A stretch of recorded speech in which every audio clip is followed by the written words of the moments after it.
carbon sequestration, if you're going to use any of those techniques, you still have to curate. You still have to manage. You still have to manage landscapes that are culturally transformed over generations, like Most. The city of Most, what I heard, is totally transformed, because coal mining. So we're constantly transforming the landscapes. And what are these eco-museums? Are eco-museums good? In my opinion, that eco-museum is not a building. Eco-museum is a methodology. It's an approach to bring people and their environment together. People and their environmental heritage together. People and their cultural heritage together. It started in 1974 in France, and then it spread to certain countries. Milan is going to have a very big conference in June about eco-museums, because the Italians are now really going into eco-museums to protect the landscapes, both environmental and cultural. So eco-museum, what is an eco-museum? I mean, the whole territory in which people are living. That's an eco-museum. But the people are living there, they are the curators. They are the curators, not somebody from outside, an expert. The local people, their local knowledge systems are critical because they know how to curate in partnership with everybody. So how do they actually gain this consciousness that's been eroded by globalization? So how do you counter globalization in the sense of self-esteem, local identities, local knowledge system? These are the challenges. And I'm going to give you very quickly some examples before my time is over. And I think I can bend it, right? It's all right. Okay, that's my email address. If anybody wants to email me, they can email me. And but please put something in the subject area, because I'm managed by a French woman who deletes any email without something in the subject area. And I said, don't do it. She said, no. If somebody could not be bothered to put something in the subject area, then it's not worth reading. So please put something in the subject area. I mean, she terrorizes me all day, I'm employing her. But she's good for me. And in 2011 and 12, the UNESCO appointed me as the producer for the 40th anniversary of the World Heritage Convention. And it's 40 years. I mean, you have a lot of World Heritage sites. And this is what I produced with 26 case studies from all over the world with Cambridge University Press and UNESCO. World Heritage benefits beyond borders. And the whole question of World Heritage is, who does it benefit? Inscription, what are the consequences of inscription on the World Heritage List? And why is it that when we have more than 1,000, and 40 World Heritage sites, less than 200 are environmentally natural and with natural criteria? Why are we not going for more World Heritage sites that are driven by environmental criteria if we're really concerned about climate change? These are some of issues. And the way I approached it is because there are 190 countries and you have to go through a process to pick 26 case studies where benefits are being demonstrated through quantitative and qualitative indicators, both. So what's important for sustainable development? And what is the governance framework? What are the benefits to the local ecosystems and communities? What are the lessons for sharing with others? And the way to move forward, So you see the 4 pillars. World Heritage is cultural, environmental, economic, and social dimensions of sustainability. I divided the 26 case studies into 5 chapters. By the way, on Amazon.com, if you use Kindle, it's the cheapest way to get it. Japanese are subsidizing it, quite substantially, 80% of the price. So you can, if you're lucky, get it for $20 on Amazon.com. Don't go to UNESCO shop or Cambridge University Press, then you pay a lot of money. Bridging the gap between nature and culture, because it's a Judeo-Christian concept. Man is born first, blah, blah, blah. That nature-culture dichotomy is so much in our psyche. Nature is colonially something to be conquered, tamed, developed, and it is so deeply embedded in our psyche. But in most parts of the world, in all of Asia, Africa, most parts of Latin America, there is no binary of nature and culture. So I had 5 case studies there. Urbanism and sustainable development. I mean, it's a passé to say that more than half the population of the world lives in cities now. And Oslo is the fastest growing city in Europe. And so what does it mean when we say sustainable heritage development? Heritage is not just cultural, but it's also environmental. And why do we need integrated planning? Day before yesterday, there's a website launched by World Indigenous Peoples Working Group that Indigenous people always had a holistic approach, and that holistic approach is actually about integrated planning, what planners call integrated planning. So we had 5 case studies from 5 continents of the world on this. And living heritage and safeguarding outstanding universal value. How do you bring tangible and intangible heritage together? For example, the knowledge systems of local farmers, the knowledge systems of local communities that live in forests, indigenous people. It doesn't matter where you are, whether you're in UK or India, how do you bring it together? And then the whole question of more than monumental. Because we think of, pyramids, but there's a case study that I wrote there about, Dashur, because in conserving the pyramids, a lot of villages have been destroyed. If you go to Petra in Jordan, they've removed all the villages, they've destroyed all the village settlements, and they've put concrete everywhere to make it easier for tourists. So more than monumental is whether you take Angkor Wat, some of these are massive, iconic ones. If these iconic World Heritage Sites could become powerful symbols for environmental conservation, would that not help? It would help. So that's the way 26 chapters are divided. And why UNESCO picked me up on this? Because I've been publishing in this area, and this Prime Minister and Cabinet in Australia, they actually got me to write up national guidelines way back in 1993, which are still being implemented. How do you deal with cultural diversity, biodiversity, and heritage diversity in university curriculum? Because at the end of the day, if you don't teach at the undergraduate level, and if you don't teach as a university academic, the knowledge generation is not there. This is from an exhibition in Singapore. There's Brian Durrance sitting there in the display case. He's the curator of Indian collections in the British Museum at that time. And there's a mask. And it's the most photographed exhibit in the whole exhibition because 2 human beings inside a display case. But the point over there is the mask is looking at you. So the mask is a site, an object, an artwork, a forest, right? Or a lake. The point is that we're always looking at the mask, but what are the values? What are the voices, identities, language, oral history, folk life, adaptability, creativity, and distinctiveness, all those things behind the mask that make communities into who they are. And these are very often neglected. We're still focusing on conserving the forest without understanding the knowledge systems that have helped for that forest to continue. If you take First Nations in Canada, there are many examples. Tribal people in India, many examples. So that's the kind of approach, is getting behind the mask is critical. And if you take a holistic approach, we forget to put people at the center. People are the knowledge carriers. We forget to put them at the center.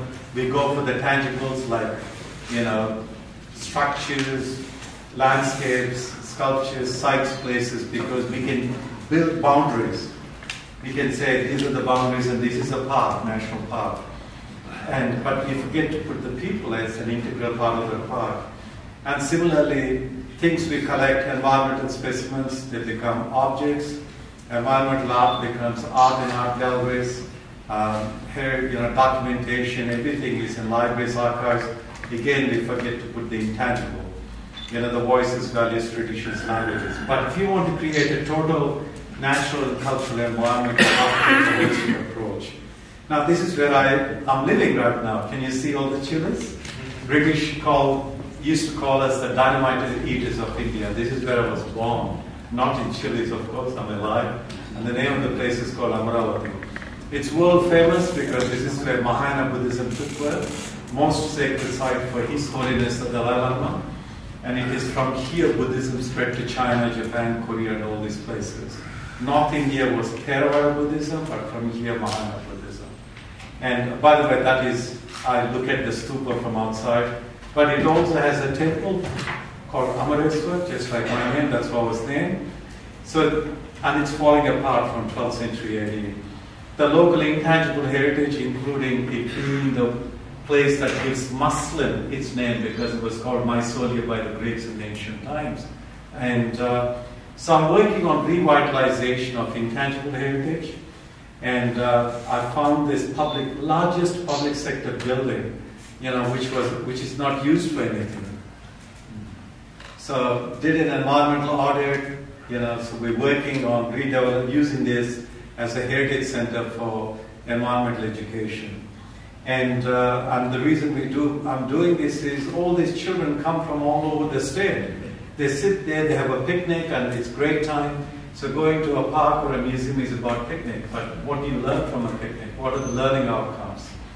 And let me see if I can. Oops. Yeah. So I live here. That's the stupa, Buddhist stupa. So I live here. This is the center because there's the bus stand, and this is the heritage walk that we have. We got money to revitalize. This is a whole heritage park. But the whole heritage area is we're having local neem and other local plantations to afforest the place. Our goal is that how do we use this as a model for multiplier effect? If you do something really through an eco-museum approach, because the eco-museum this whole area is the Amaravati Eco-Museum. We're trying to bring 4,700 people and their environment together, their heritage together. So that's what I'm doing. My ambition is that I don't care if there are people or skeptics, as far as we as people can do this as a good model, and if there could be a multiplier effect, then it would, the old Chinese saying, know thy enemy and win 1,000 battles. So knowing what environmental damage is being done over here and how can we beat it. What environmental damage? That's the second biggest river in South India at the top. Not Krishna River, like Krishna the god. But they built 4 dams. The construction of each dam has led to reducing so many forests into reservoirs. But the water which used to flourish here, that's how this was the second oldest city in ancient India, now a small village, the water has been reduced substantially. So the environment has been altered. So what we're looking at is the riverine system as well. How can we deal with the riverine system to revitalize the biodiversity of the area? So it's a holistic approach that we're taking. And if 1,000 people, 1,000 villages, see what we're doing in terms of approach, because we establishing a school for people to come and learn from us what we are doing, and that's a simple goal. Come on. Okay. Now, one thing that we all have to be social media savvy, even though in the village we're going to be the second most broadband network village. I was communicating with you from the village, Yana, without any problems. Plus, you're getting your emails from there. And but everything has changed so much, Reddit, Skype. I don't use a phone. I only use a Skype. And I found that when I was teaching at University of Split, all the monks in the monasteries over there, they don't have phones. They only have Skype phones. They have these huge rods and they walk around with Skype phones. So everything has changed. Instagram, Imagur, Foursquare, LinkedIn, professional networks of LinkedIn, WordPress, Twitter, Facebook, it's changed so much, the world has changed. So how do we capture this? So we're actually, everybody uses smartphones in the village, but what we are now doing is that getting them to become social media savvy, to check out, what they're doing, share it through Instagrams, but at the same time to learn from other people's examples. And we are not doing public events anymore. because we engage the people, because in 2005 in the same spot, these are people at the opening of an event. 2013, look at them. They're not actually listening to you, they're just taking photographs of you and documenting you. So how do we deal with our, we've got to be people-centered. And local god is Amareswar Shiva, but he's a cool dude. ESPS, dreadlocks, Rudraksha beads, six-pack abs from the gymnasium, animal printed skirt, fashionable anklets. I mean, this is the next generation. We can keep talking about climate change and environmental sustainability as long as we want, but if we don't engage with the younger generation, we ain't doing anything. We're being very self-centered in many ways. So how do we engage with the next generation? I'm going to quickly, I know I'm running out of time, well, finish 15 minutes, 16. And this is Halong Bay. Anybody been to Vietnam here? No? Halong Bay is the only place inscribed on the World Heritage List for its sheer beauty. It is so beautiful. But we're using it for environmental education through a floating school because 10,000 in the last Pleistocene, in the Pleistocene, this whole area was mountains and valleys. And at the end of the last Pleistocene, during the Holocene period, the sea levels rose twice. The sea came in, 1,969 islands have been formed. And this is the World Heritage. So, but apart from the North Sea, this is the only other place where you get continuous human habitation, continuous, from Pleistocene to Holocene. So we're using that for environmental education. What happens with climate change if sea levels rise? What are the impacts? Do you see what I mean? When it was inscribed on the World Heritage List, they removed the fishing people. We put the fishing people back because they're actually, the custodians of the place. But for the whole province, from year 1 to 12, every year they have to do one subject. And in year 12, if they don't do a subject on environmental education that deals with climate change, they can't finish their college for the whole province. So Vietnam, in that sense, is quite a leader.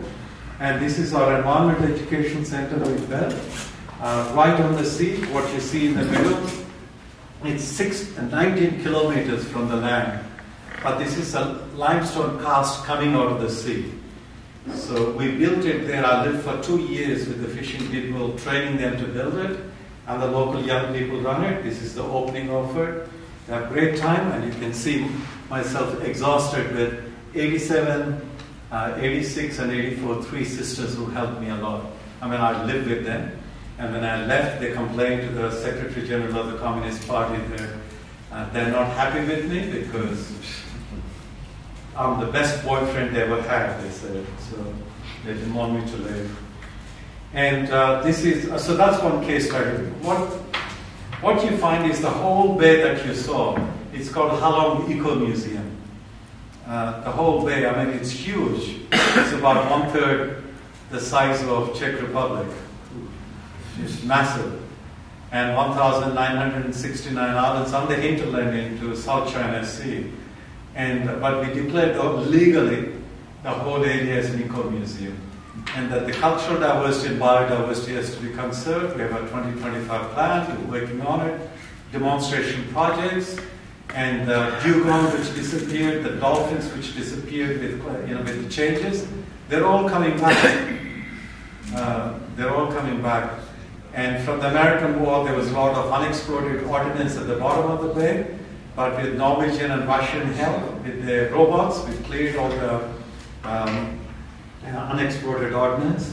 So this is one approach, is how do you build an environmental educational center, not in the university, not in the city, but in the heart of where the action needs to be, so that the local people are the curators, they drive the process for the education that's needed to minimize those climate change impacts and environmental degradation.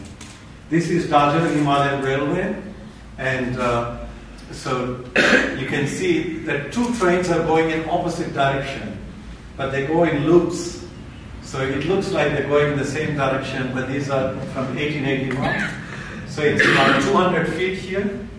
You keep going up all these stations, it's 7,407 feet, and go down to Darjeeling. You all heard of Darjeeling? This is where Darjeeling tea comes from. Yeah? But when it was inscribed on the World Heritage List, I'm sorry my expression, some idiot recommended, and UNESCO accepted it in inscribing 2 feet on either side of the railway track as buffer zone. My first job was to work on this. So we declared the whole Darjeeling Valley as an environmental museum. But then this is World Heritage.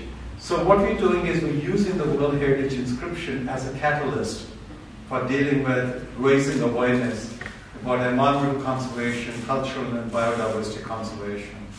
And there's a lot of degradation in the Darjeeling Valley. Darjeeling tea, now you can only find it over 3,600 feet, it doesn't go below that.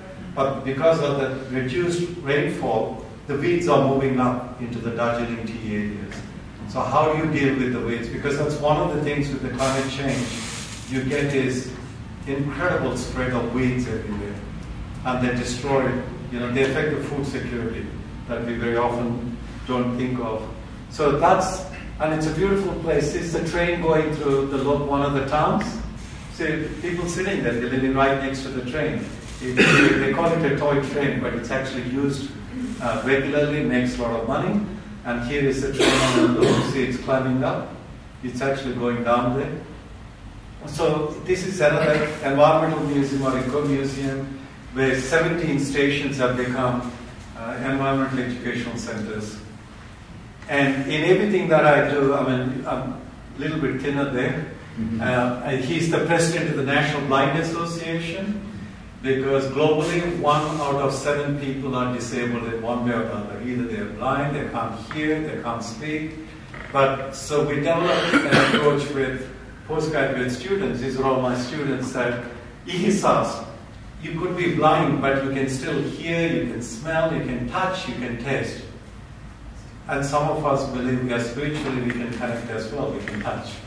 So we use all those other senses in our educational programming, both for biodiversity and cultural diversity. Because please, we should not leave those 1 out of 7 people behind. Otherwise ours becomes an elite group. And so the important thing is social justice and environmental conservation is critical.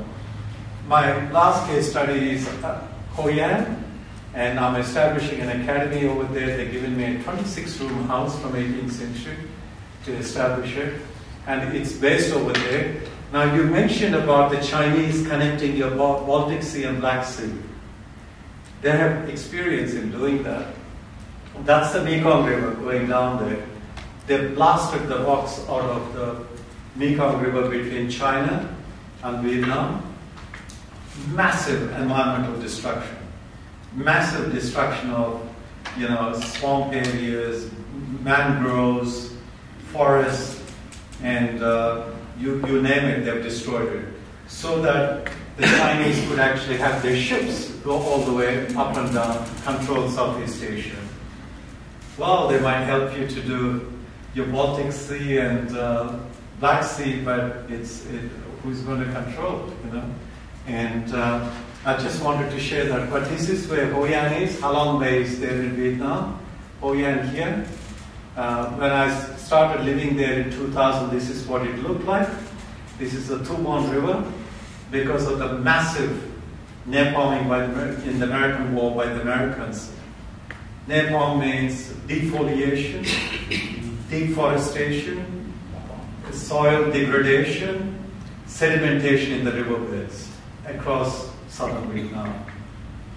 And we're doing the same thing in Afghanistan, Iraq, Syria, and nobody is talking about climate impacts of these massive trillions of dollars, It's over $3.6 trillion of bombs dropped just in Afghanistan since the whole thing began.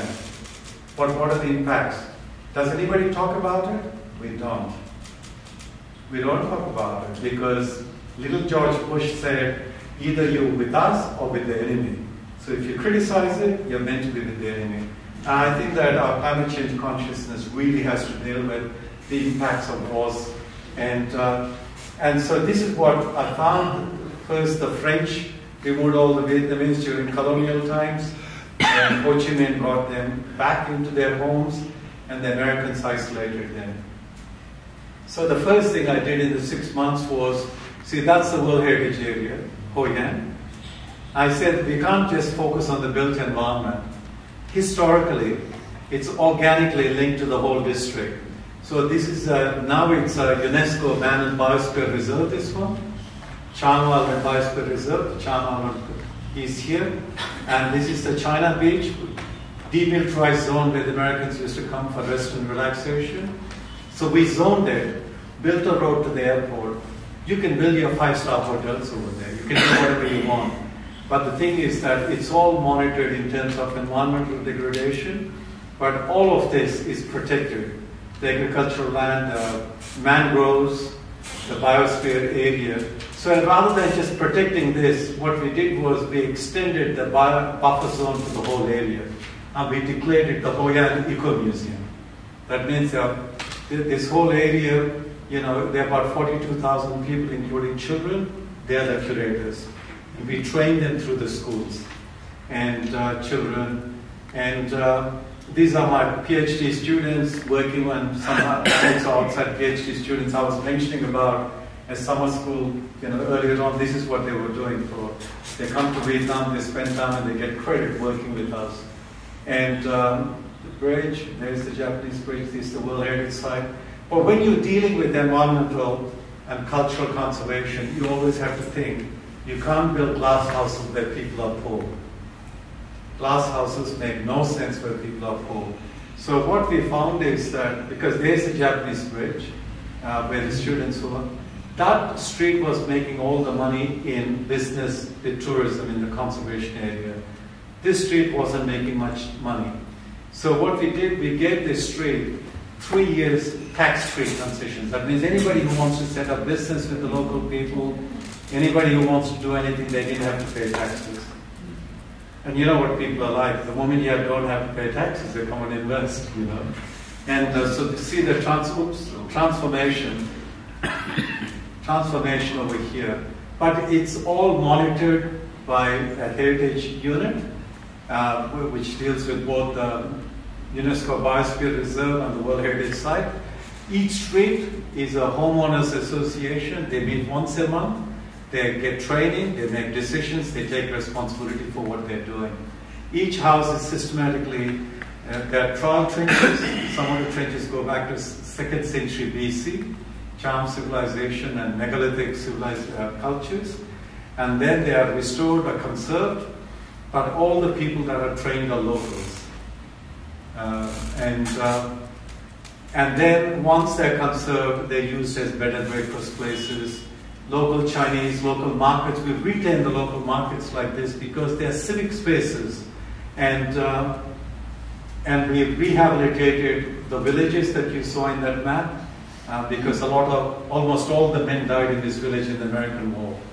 So it was gender mainstreaming, working on gender parity.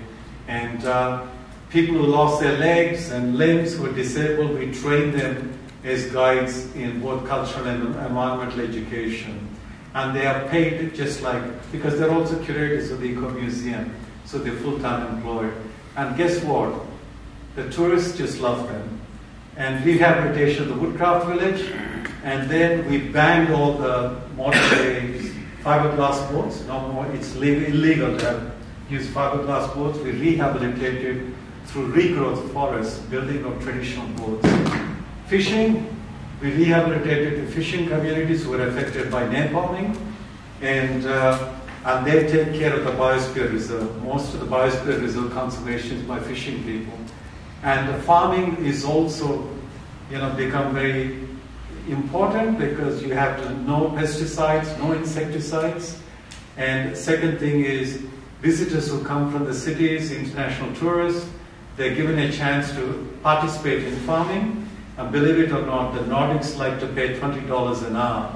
whereas the farmer's total salary for a whole month is about $30. So these people come and they want to help in the farming and they pay for it. And this was a place that was completely informed. This is where the Americans lost the last battle. All their helicopters were shot down. But we're rehabilitating the cocoa palms because the cocoa palms are critical for the mangrove swamps, for biodiversity here. And this is the president and vice president of the Women's Association, the Youth Association, mapped old people and their knowledge in rehabilitating silk, which almost died out, Hawaiian silk. We rehabilitated local heritage cuisine because if people eat responsibly locally, it's good for the environment. And bamboo, we have plenty of bamboo. We use locally available materials for young people's employment. They create Hawaiian labs. Every festival, we raise awareness. This is on full moon nights. And on every full moon, we turn off all electricity. I'm almost finished. All electricity is turned off. So it's so beautiful because you've got to have new ways of approaching people's consciousness. When you're trying to send a conservation message, whether it's environmental or cultural, something like this makes people feel romantic. What we have done in our environmental conservation, climate change debates is, like you said, it's technical. And we've taken out the human, we have to put back the human face to globalization of our discourse. And that's what we did. And we created the local governance method. And then right from the beginning, we started looking at the baseline data. And economic viability of the whole initiative is critical in terms of, and to manage it. And when you look at, the GDP, you look at the growth from 2010. When I started, there were only about, if you go back, when I started working there, total visitors were just about 40,000. But through aerial approaches, we're managing them. Because people are poor and now people are rich. Within 15 years, they got money. But what's interesting is that if you look at labor forecast, remember I said only 42,000 population? Actually it was 40,000 when I started, it's 42,000. How many jobs? And then how many jobs last year? When you think that 42,000 have children too, who don't work. So they're creating jobs for outside people. So everybody who comes and works for 3 years, that actually gains consciousness. And that's what it looks like. That's the Tuwan River. This whole island was created during the American War through air bombing and soil erosion and sedimentation. The sea is there. So the whole area has been rehabilitated. And UNESCO has declared that it's an international best practice project for conservation, and which is the reason I was asked to produce the 40th anniversary. This is on the Tuwan River in the evenings. So in conclusion, what I want to say is that we've got to get active citizenship in dealing with climate change. And inclusion through active participation. People got to participate. You don't go and conserve a forest area without the local people. So we've got to send our students through field trips, not field trips, but immersions, to go and actually live with the local people for a semester and to understand. And and learning to listen. We have to listen to the local people and their knowledge systems. And where's the shift, basic shift in curating environmental landscapes? We were focused on sites, arts, and objects. But the eco-museum as a process focuses on knowledge and experience. It's not on the park, it's not on the forest, it's on the knowledge and experience. That's what eco-museums are about. We are usually exclusive, universities, park management and everything. But we got to be inclusive in working with the local communities, and everybody is a stakeholder. We usually have looking, we go to a park or we go to a forest and we look, but we need to create participation from passive to active engagement, national, local to more global approaches. Because climate change, I might be in Australia, but what we're doing so bad in Australia affects the rest of the world. The rest of the world affects us. Climate change has no borders. It's got no nations. It's got no national identity. It hasn't got a language. The only language is that it's going to affect all of us. So we always reassure when we're trying to do this, but we got to be provocative.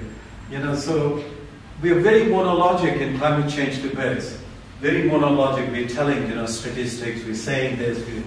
People are getting scared, but we are not purely logic. We actually don't have discussions and debates. We listen to multiple perspectives. We often, anybody who questions us, we shut them off. And so that's where I want to finish because my time is up.